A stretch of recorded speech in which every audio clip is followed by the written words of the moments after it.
We are honored to have everyone here as we take the time to reconnect with one another and with divine knowledge through all our wonderful speakers here. Let's introduce one of our speakers, Mr. K. Bhaskaran, graduated in Electronics and Communication Systems from Civil Aviation Training College, Allahabad in 1997 and also holds MBA and MA English degrees. Presently, he is working in Airports Authority of India as Joint General Manager and is in charge of Communication Navigation and Surveillance Department at Madurai Airport. He is coordinating JK Study Center activities in Madura Theosophical Society from 2019. Six annual theme based Jiddu Krishnamurti one day events, three study retreats, and more than 40 JK videos and discussions have been held by JK Study Center. The focus was to bring JK teachings in Tamil language, and more than 1,000 Facebook posts are published to his credit on the subject. J. Krishnamurti Tamil podcast run by him to make available JK teachings in apps. He has published a book in Tamil titled Jittu Krishnamurti Oruparavai, an insight on the occasion of Tamil Theosophical Federation Century Conference on 10th and 11th January 2026, held at Madurai. He is a regular speaker in Tamil Federation study events for the past 2 years. And now he is about to talk about a symbolism. Mind is the slayer of real. Let us slay the slayer. Welcoming, sir, and all the stage is yours. Please go on. Thank you very much for the nice introduction. Am I audible? Yes, sir. Okay, thank you. Thank you once again for giving this opportunity. I am especially thankful to Brother R. Krishnamurti from Madhura Lodge, who has given me the opportunity to speak at various occasions, and this time at this Federation 102nd anniversary conference.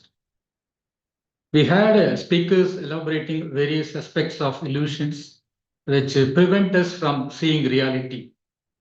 Let us explore the limitations of mind in this small deliberation. If we can start with a fresh view and explore, listen, listen without any conclusions, with the due diligence it deserves, perhaps we can see the truth of it. We have to look at it as if we are seeing it for the first time. That's what the world teacher J. Krishnamurti tells us, to see the reality. When we may not only understand verbally, not only understand intellectually, but actually understand with our whole being what is being meant, then only we will be into this journey. Overcoming of limitations of mind is related to the Buddhist concept of mindfulness. Mindfulness is also what H.P. Blavatsky's Voice of Silence is talking about in its fifth and sixth verses. The mind is the great slayer of the real. Let the disciple slay the slayer. Slaying, of course, is a metaphor. The mind slays because it tricks and misleads us through its conditioning, especially the language, the circumstances, all our environment, all these things are conditioning us. To slay the slayer is to trick the trickster by meditative mindfulness. Theosophist magazine, published in 1942, titled Language, Mind and Reality, set forth by Worf's idea in theosophical terms and from a theosophical perspective. It speaks of the language capacity in the whole humankind to acquire and use it. And he is just suggesting two minds are there. One is lower mind, which is closely connected to our physical brains and is molded by experience we have in life. So it is called the empirical mind and is part of our personality that is varying from person to person. Our higher mind, on the other hand, is the pure reason, which the Greeks called nous. It is anterior to our personal empirical mind and is essentially the same in structure for all human beings. The difference between the lower and higher mind is parallel to the our manas, what is called in Sanskrit. We human beings all have the same capacity for perceiving the world around us because we all have higher minds that are structured in the same way. The evolutionary development of that mind is what makes us human and also makes language possible. Voice of Silence, written in 89 by Madame H.P. Blavatsky, is the lost treasure she shared with the world. In the preface, it is said it is a translation from the Book of Golden Percepts taken from ancient Tibetan wisdom. It is described as a voice within everyone, which only the brave can hear, and it whispers in silence. It is not merely a book, but a practical tool for transformation of an individual and rediscovery of the light within each and every one of us. Our true nature is full of immense joy, which we have forgotten due to the noise of this world. We are immersed in daily life, but there is a longing in each and everyone to find the beginning of the creative world. It's not going to be a beginning. In fact, it is a return to our original nature. There is a story told about a bird which was stuck in a crystal cave. Stuck in the crystal prison, the bird lost its flying skills. Its song lost its melody. Likewise, a cage of doubts and self-judgments and illusions has put us in a crystal prison. It's a crystal prison made out of our own doubts, own uncertainties, own fear, own prejudice, anxiety, feelingness of pride, greed, desires, etc., etc. Once the crystal prison is melted, the bird can fly. The bird can find its freedom.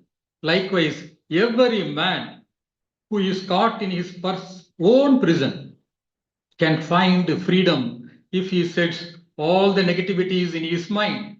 This is only quoted as slay the slayer. The mind has to liberate itself.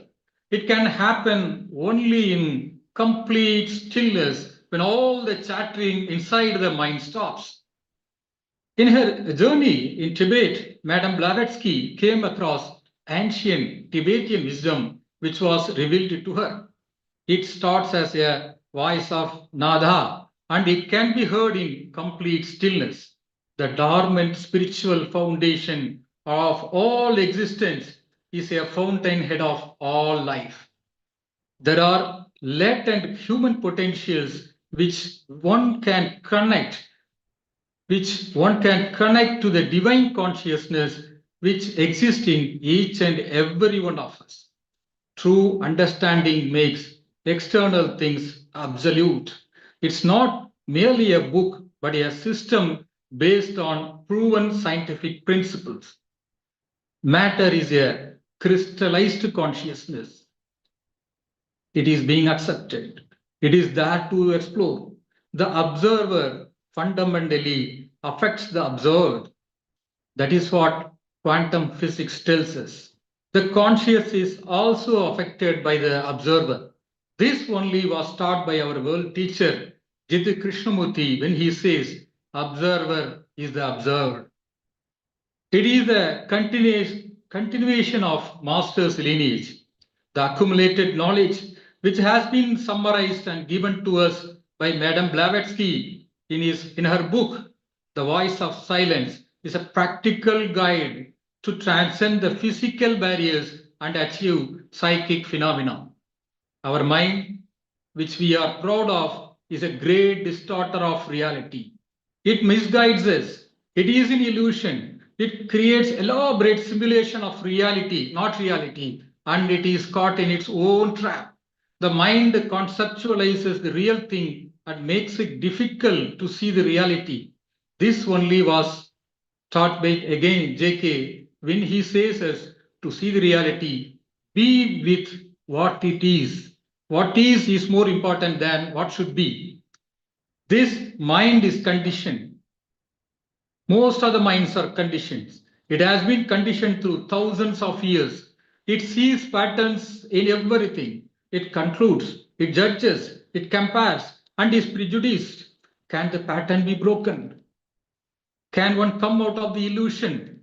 Can the conditioned brain be become free and lead to a different life which is full of love and compassion?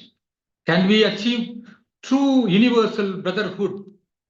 Can we achieve true universal brotherhood, or we are caught in our own crystal cage?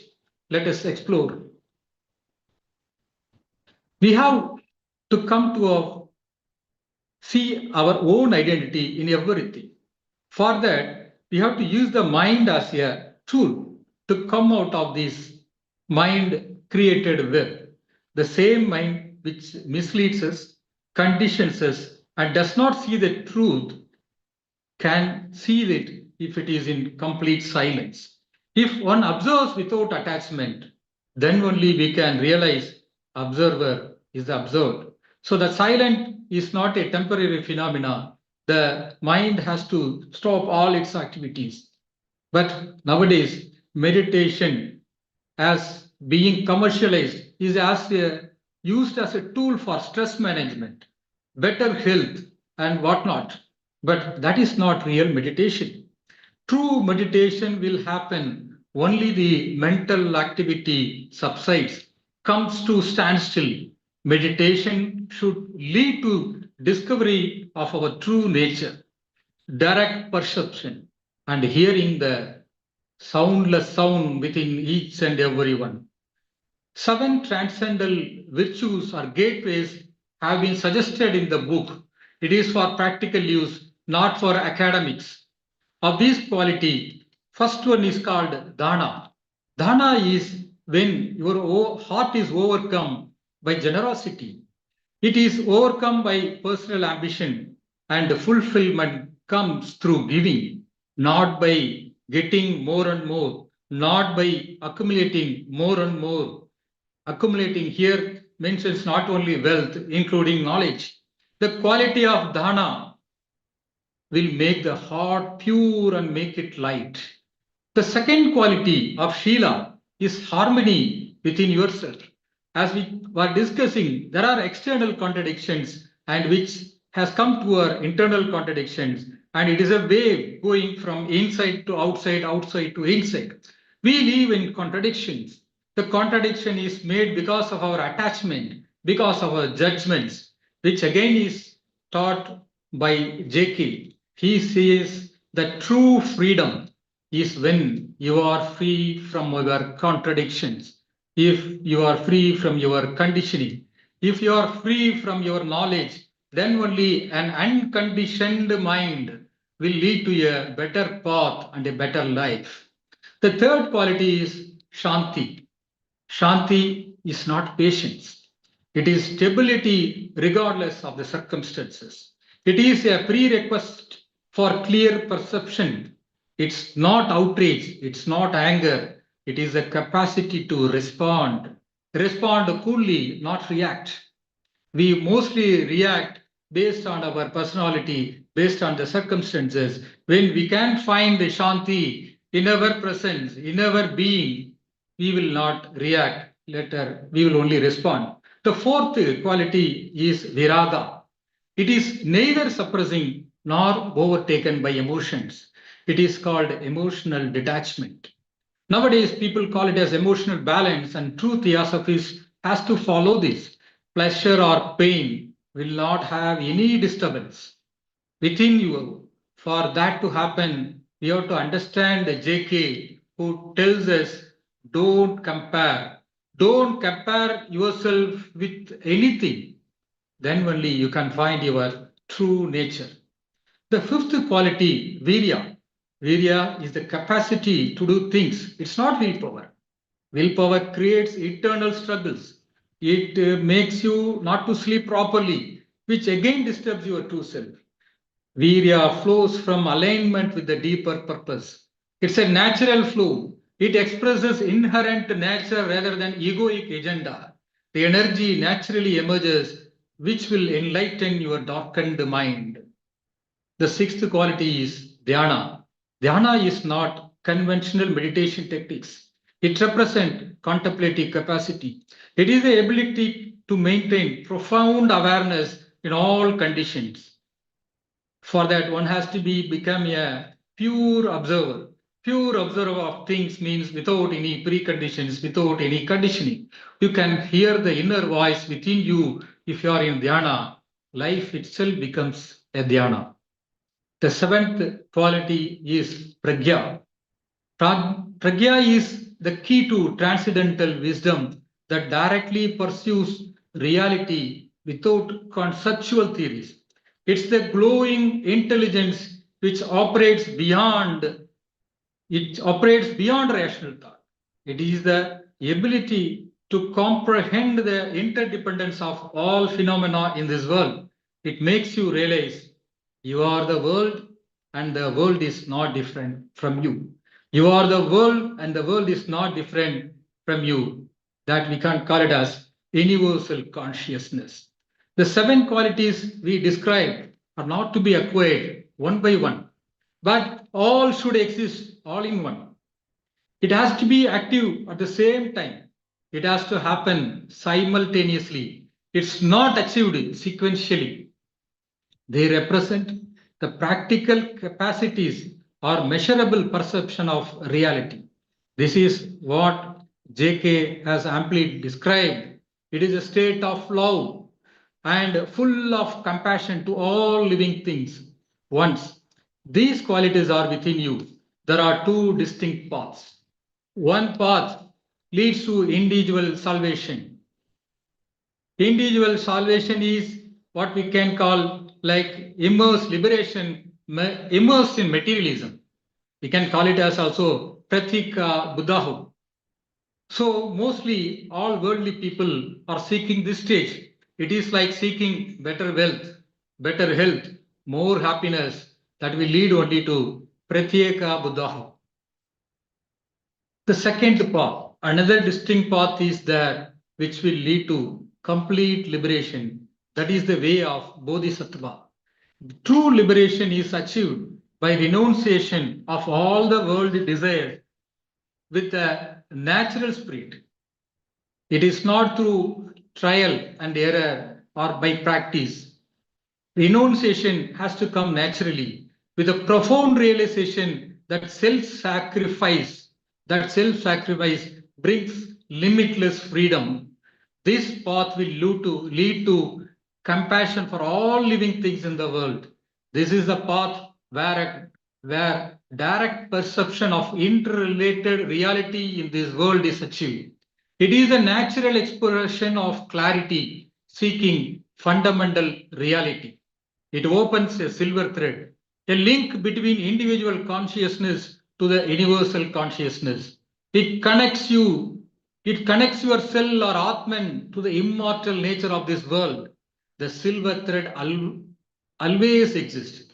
We have forgotten how to connect with the universal consciousness. The silver thread between you and the divine becomes a radiant light that illuminates humanity. The individual dissolves himself in the universal consciousness. A drop merges with the ocean. A drop merges with the ocean on the path one encounters destructive forces that are resistances that manifest itself as fear, doubt, resistance, and unconscious defense about each and everything. It is not to be defeated, but integrated in the path to light. What we resist persists, what we accept transforms. That inner resistance is part of transformation. It leads to an innocent stage, a childlike stage where the soul is no longer fragmented. We are not leading a fragmented life. We see whole. It cannot be divided. It is a whole. It observes the world with compassion. The one after another screens are lifted, the resistance are overcome. The process makes the carbon into a diamond. It is a process of making carbon into a diamond. It is not a temporarily achieved state. Freedom liberates you completely, and your life changes forever and speaks directly to your soul. It is a consciousness, not concentration. That is a compassion for all living things, and that will lead to us true universal brotherhood. With these words, I thank and complete my talk here. If anybody wants to question me, I am open to questions. And of course, everybody has to question their understanding. That's what JK has taught us. Don't accept it as it is. He never says anything. Thank you. Thank you, sir, for giving us a concrete tools to slay the negative mind. And it was very empowering. Thank you. Um, let's invite our next speaker, Mrs. Vijay Lakshmi. She is the Vice President of Salem Theosophical Society. She is also the International Vice President of Bharata Samaj, a member of Beauty Without Cruelty and Waking Up in India. From the age of 17, she has been performing Bharat Samaj Puja every year during the Adayar International Convention. She also teaches interested members in performing the puja. She has been in an invited dignity to various lodges of Theosophy across India to provide talks on Theosophy and perform the Bharat Samaj Puja. She has a background in psychology. On her personal front, she was an entrepreneur, a social activist, and an avid traveler. In her free time, she provides psychological counseling sessions at various hospitals in Salem, does healing as a hobby, and also gives motivational speeches to prison inmates. She is always ready to help anyone who needs help from her. And welcoming you, ma'am. You have the floor now.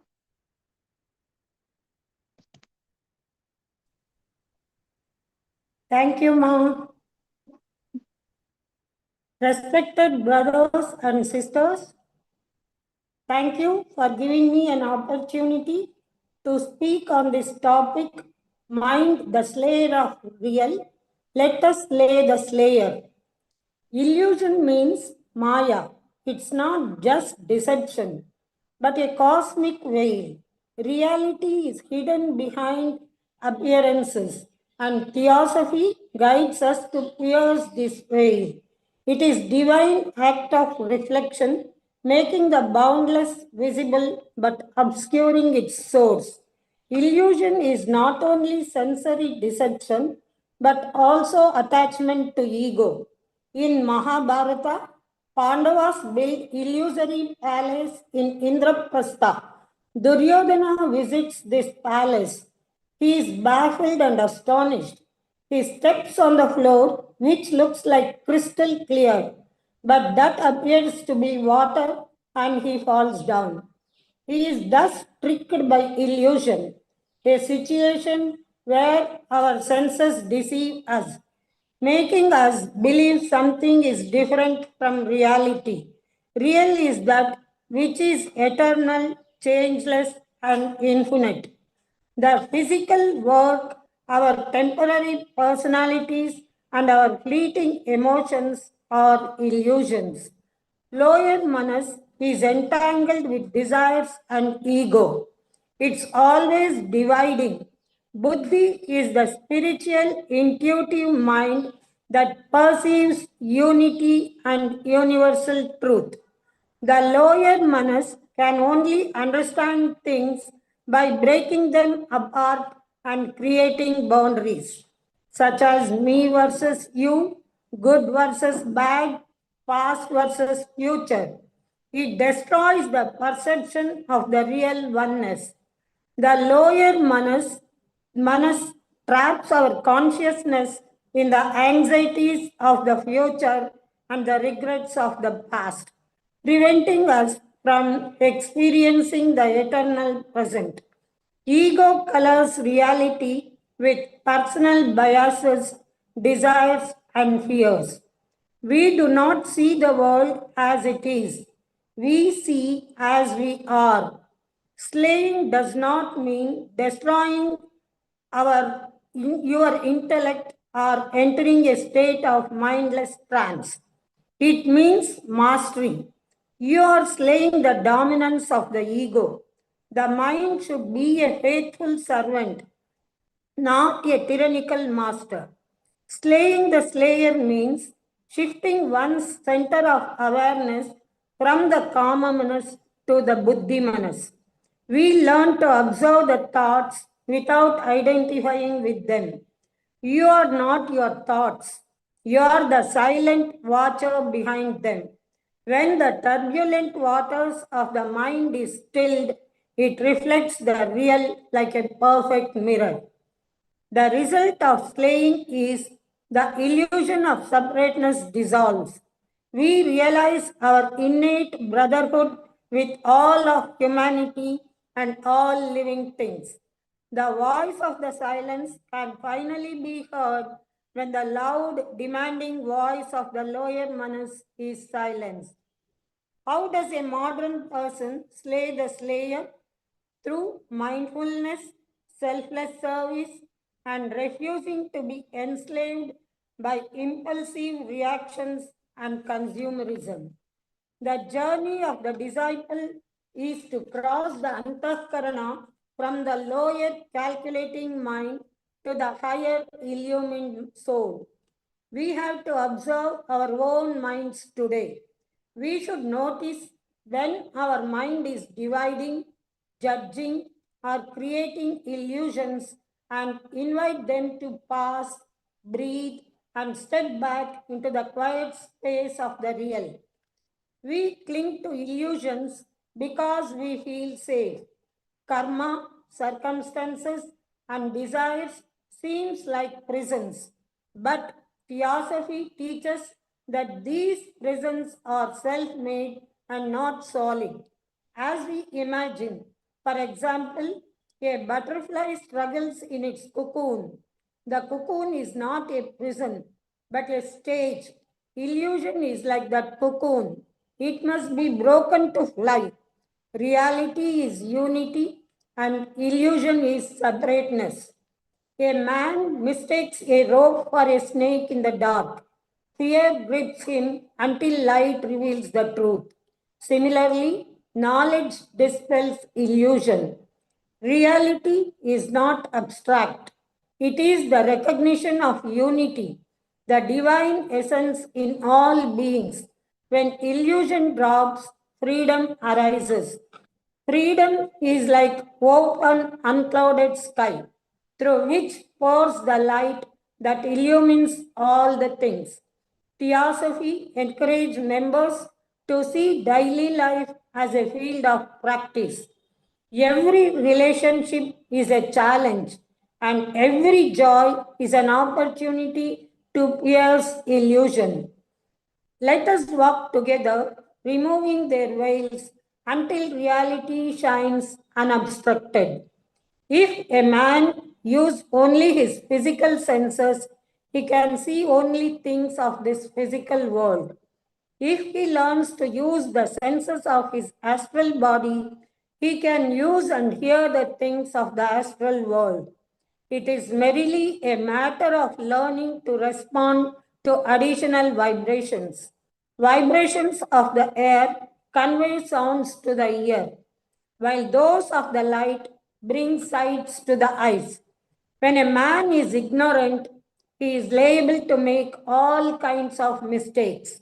The man who is pure in thought and life, pure in intention, and free from the taint of selfishness is, by the very fact, guarded from the influence of undesirable entities from other planes.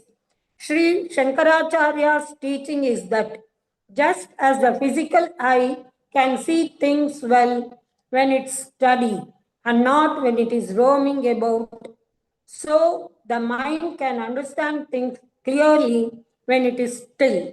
But it is full of vortices, they are sure to distort vision and create illusion. Karma is to be taken not only as relating to the low desires and passions, but also to any sort of desires or interest in the external world for its own sake. It is the chitta, the lower mind, which is the slayer of the real, that has to be slain. All our work is done by thought power. The sculptor's hand does not do the work, but thought power directing that hand does it. The higher manas is divine because it is a positive thinker, using the quality of its own life which shines from within. But the lower mind is only a reflector. Like all other material things, it has no light of its own. It's something through which the light comes or through which the sound comes. The ego really begins his personal life cycle with the entry into the heaven world and pays a minimum of attention to the personality. During this period of collecting materials, if a man is to become expert on the astral and mental planes during the life of the physical body, he must bring the positive powers of the higher self down through the channel by the practice of dharana, and so to make himself entire master of his personality. We are aiming at nothing less than the complete destruction of the whirlpools, so as to combat the lower mind and make it the calm and obedient servant of the higher self at all times. If a man tries to look out through particular part of that body, he cannot see it clearly. Everything is distorted, for at that point, the mental matter is no longer living and flowing, but stagnant and rotten. The way to cure it is to acquire more knowledge, and then prejudices will be washed away and dissolved. It is this way the mind is the great slayer of the real, for through it we do not see any object as it is. Really, everything is colored for us by these thought forms, our own creation. For example, two persons with preconceived ideas seeing the same set of circumstances and agreeing as to the actual happenings will yet make two totally different stories from them.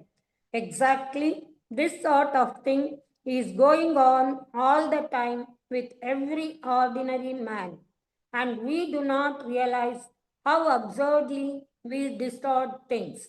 The disciple must conquer this. He must slay the slayer. He must, of course, destroy his mind, for he cannot get along without it. He dominates it. It is his, but it is not he. The best way to overcome its wandering is to use the will. Its efforts are just like those of the astral body, which is always trying to persuade you. Its desires are yours. You must deal with them both with precisely similar manner. A man may have vast store of knowledge and yet be unwise, for knowledge is concerned with objects and the relations in space and time, whereas wisdom is concerned with the soul or consciousness embodied in those things. The wise politician understands the people's minds. The wise mother understands her children's minds.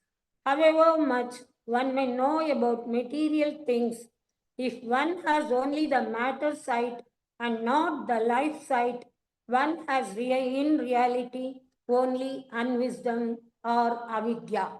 It's at the expense of wisdom that intellect generally lives.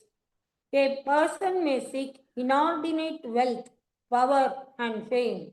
He looks over his properties and swells with pride, thinking himself great because he is called the owner of these things, or he hears his name on everybody's lips and feels that thousands of people are thinking of him with praise or even with condemnation. He thinks himself a very great person indeed. That's self-personality, one of the greatest superstitions in the world, and a great source of trouble for one and all. Next obstacle is raga and dvesha, liking and disliking, or attraction and repulsion. Both springs from the self same personality. It is as though a motor car should have a voice of its own and should rise in great discontent when its master drives over a broken road, or in a purr of delight when he goes over a good road. The road may be a bad one for the car, but from the point of view of the driver, it's a good thing that there is a road at all, because he wants to get somewhere which would be a difficult matter without a road. People like things which makes them happy and stay there with their old habits and conveniences. Anything that disturbs him, he says it's bad and want to avoid it. We must learn to be indifferent and take different things as they come. We are attached to our personality. We fear of old age and death. People waste their youth in preparation of comfort and safety in age, and then waste their age in seeking for their lost youth. A man buys a beautiful motor car and sits in his garage enjoying his new possession, but unable to bring himself to run it out on the road, lest it should be spoiled. Our business is to do what the higher self wants and to be utterly willing to die in his service if need be. The man who has slain the slayer has largely destroyed the obstacles and has become the servant of the higher self, with nothing in him but what is favorable to its purposes. Prisoners make shadows for reality in cave. They escape and see the sun. This parallels our journey from illusion to truth. Reality is unity. Illusion is separateness. Let us walk together, removing the veils until reality shines unobstructed. Self is eternal, death is not final, truth cannot be destroyed, Maya is unreal, it's overwhelming, it's false, it could be dismissed. But unreal does not mean non existent. A dream is unreal, but while dreaming, it commands your whole being. You run, you fight, you suffer, you die. Maya has no power of its own. It lives on borrowed awareness. Darkness has no substance and exists only when light is absent. Maya whispers, Maya escapes the moment you identify it. Maya is never powerful. Unawareness is not Maya. Maya is a shadow created, just as a mirror covered with dust. But it has the capacity to reflect. Consciousness is covered with unawareness. It does not lose its truth, it only loses its clarity. Unawareness is darkness, it never resists light. Maya thrives on movement. Unawareness makes everything heavy. Awareness makes everything light. Ownership creates separateness. Maya never deceives anyone. It only operates on your consent. Sleep allows you to avoid responsibility. Seeing destroys identity. Contradiction is Maya. Thoughts contradict each other. Maya is illusion in the sense that you exist the way you think and you do. Awareness is not yourself. Pain happens to the body, fear happens to the mind. For some, sound is liberating, to others, terrifying. Illusion is not an escape from life, it is the deepest reason to live responsibly. When you dream at night, is that dream real? It feels real. Illusion means temporary existence. The world is like a dream, but in the dream, it is real. So, mind is the slayer of real. Let us slay the slayer. Narada was a staunch devotee of Vishnu. Once he felt that he had conquered illusion. He went to Vishnu and said that he had conquered illusion. Vishnu laughed and asked him to walk with him. After a while, Vishnu said he was thirsty and wanted water to drink. So Narada goes in search of water. He goes to one home and asks water. The lady asks him to come inside her home. He goes and sits. Both start talking. Time passes. He likes her and marries her. He gets children. He is happy with his family. Then one day, a flood destroys his home. He desperately tries to catch children in one hand and wife in other hand. But the flood washes away his wife and children. Suddenly, everything vanishes. Then Narada finds himself holding empty water vessel. Vishnu smiles and asks, "Where is the water? I sent for you." Narada realized it was all an illusion, a lesson about attachment and the fleeting nature of life. He now comes out of illusion and accepts that still he had attachment to his life, which he had to slay it from the root. So we are also sailing in the same circumstances. We have to slay the illusion and come out of it victoriously. Thank you.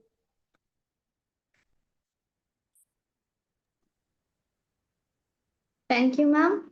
That was very beautifully explained how to take the chaotic energy of the mind and transform it into a supportive ally. Thank you, ma'am.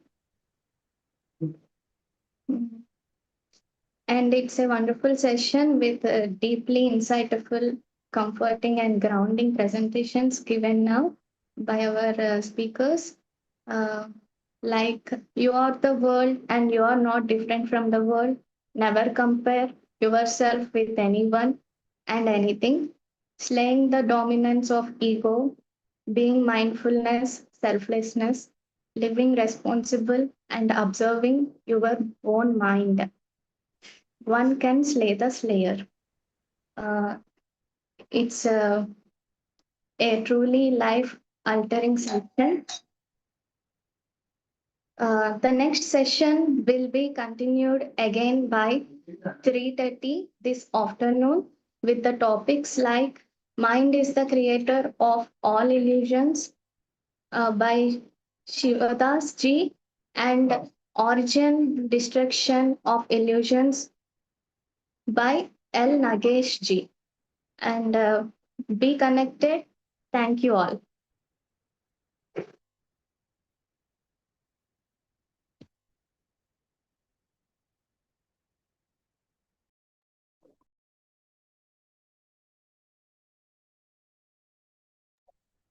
So we will meet again at 3:20. Dr. Nagesh and Sibdas.